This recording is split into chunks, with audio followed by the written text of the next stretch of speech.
Com o advento da internet, da imprensa e das comunicações ao redor do mundo, muitas pessoas estão tendo acesso ao livro de Urântia.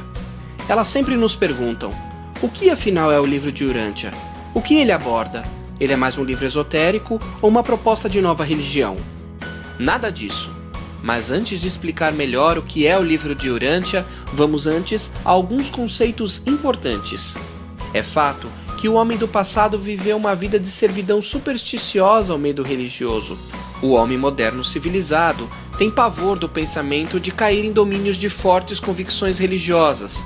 Adicionado a isso, atualmente há uma grande quantidade de crenças transcendentais ao redor do mundo e também de religiões institucionalizadas, das mais diversas.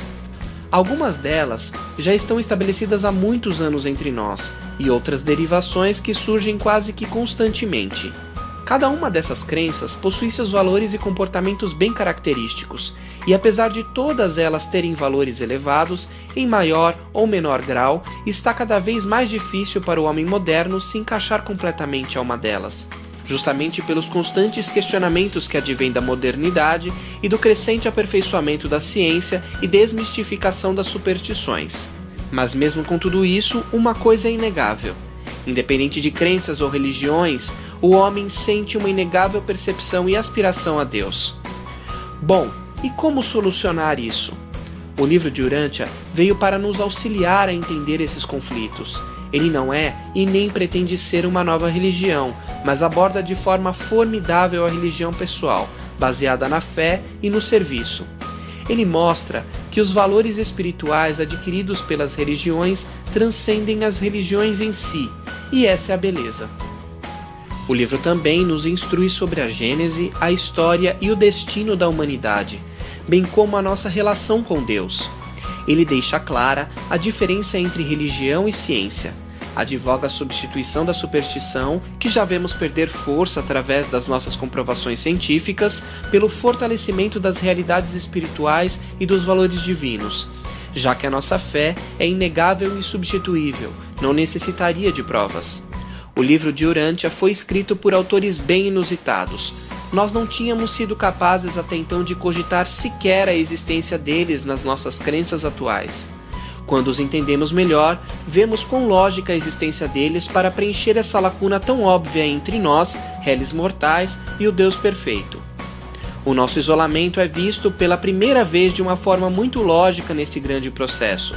Todos nós, incluindo os autores inusitados do livro e uma quase infindável de outras personalidades, fazemos parte de uma colossal estrutura, que é narrada e explicada no livro, com um alto nível de coerência e de detalhes, mostrando que a estrutura da fé por natureza obriga o indivíduo a crer sem ver, mas ela nunca pode deixar de fazer um indivíduo que pensa e questiona sobre a vida ir contra a lógica da realidade que ele mesmo percebe. Não há uma única incoerência no livro, não há respostas sem ao menos uma lógica explicada. E por que se chama livro de Urântia? O que é Urântia? Dentre uma infinidade de assuntos abordados no livro, um deles é que o nome cósmico do nosso planeta Terra é Urântia, por isso o nome do livro. O livro de Urântia, então, possui 2.097 páginas e foi escrito para um período de 1000 anos.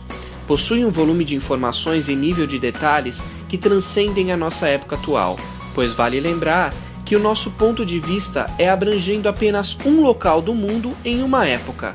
E esse é o grande convite para reflexão, pois a leitura, por ser tão extensa e completa, deve ter esses fatores como pontos de atenção. O homem não consegue transcender demasiadamente o seu tempo, mas consegue gloriosamente ser parte de uma construção gradativa para um mundo melhor. O livro de Urântia possui 4 partes. Primeira parte, 31 documentos descrevendo Deus e o grande universo, entre muitas outras coisas. Segunda parte, 25 documentos descrevendo a estrutura dos universos, a origem e destino do homem, entre muitas outras coisas. Terceira parte, 63 documentos descrevendo a origem do nosso planeta, a realidade do homem, entre muitas outras coisas. Quarta parte, 77 documentos descrevendo a vida de Jesus integralmente, entre muitas outras coisas. Mas você deve estar se perguntando: Como o livro chegou até nós? O livro de Urantia foi recebido por um grupo de pessoas em Chicago, nos Estados Unidos, anos antes da Segunda Guerra Mundial, e após todos os cuidados prévios para sua divulgação, foi finalmente publicado em 1955. As técnicas empregadas para a recepção do livro de Urantia poderiam ser encaradas como pouco místicas por alguns ou demasiadamente místicas por outros, mas o detalhamento desse processo necessitaria de uma leitura separada do livro. Vale ressaltar que nada tem a intenção de substituir a leitura do próprio livro, que já fornece respostas infinitamente mais importantes que qualquer outra leitura. Um verdadeiro buscador sabe identificar o alimento da sabedoria. Essa iniciativa tem o objetivo de apresentar a vocês um conjunto de 7 breves vídeos sobre o livro de Urantia. O objetivo real não é explicar o livro, muito menos substituir a leitura do livro, mas principalmente fazer com que novas pessoas saibam sobre a existência do livro, além de compartilhar conceitos importantes que se fazem necessários para esse período atual que estamos vivendo. Vale lembrar que, por ser uma interpretação do livro, está sujeita a falhas ou distorções de acordo com os documentos originais. Nada substitui ou substituirá a leitura do próprio livro. Se você é um buscador da verdade, tenho certeza que surgirá uma energia interna em você para ao menos tentar entender melhor o que é o livro de Urantia, compreender melhor quem somos, por que existimos e para onde vamos, fazendo assim a vontade do Pai. Aproveitem os vídeos e tenham uma ótima leitura do livro.